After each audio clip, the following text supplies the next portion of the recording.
May sabihin ako si Daddy. Yes. Alam mo bitaw, Mhm. may takot yung mga aso sa mga simangot na bata like this years. Like, kahit ganito na edad, magtakot din sila. Magsigaw yung mata tapos ganitong kilay. Oo, mas scared yan sila eh. Magtagan din sila. Sabi niya aso na, huwag tayo dyan, kaya baka delikado tayo dyan. Kaya angry face. Madam na madam. Magsabi ako yun, bakit kumulapit sa akin brother ha? Bata pa yan siya! Alis dito! Alis! Sino ganyanin mo? Sino ganyan mo? Mm-mm. Akin papa, ikat biya yan mga aswang. Gusto mo ginon, di ba daddy? Gusto mo ginon? Sabi niya, opo. Ganito masyado ako dito. Tapos ilabas mo yung kutsilyo mo. Yes. Tapos nagsabi ka, gusto mo? Dali ka dito.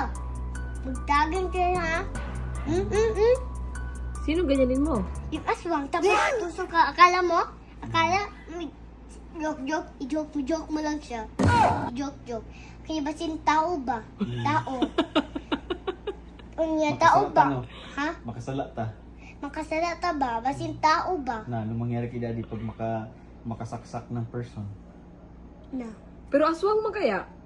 Hindi basin tao lang ba? Naka-red lang ang mata. Kaya basin Ah, ba? hindi siya aswang. Opo. Bakit red ang eyes? Yung mga ibang aswang, bitaw black ang eyes. Yung iba, bakit red? Iba red lang. Bakit nga? Yung mga iba, kay like that, tapos black mata. Na- Ang kalay din. Ganyan.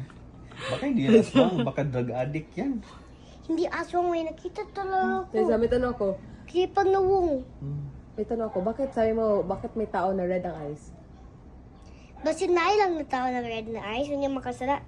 Ganyan o gani? Bakit red ang eyes? Yung ibang person. Red eyes lang. Kakita na ka red eyes? Huh. Pinsa? Kawalo ko, Hindi Pinsa? naman. si Tita Pretty. Kasi parati nag-read si gabi. Nagawin si gabi. Sa dark, tsaka parati nag-watch at dark. What? Sige, tingin sa akin.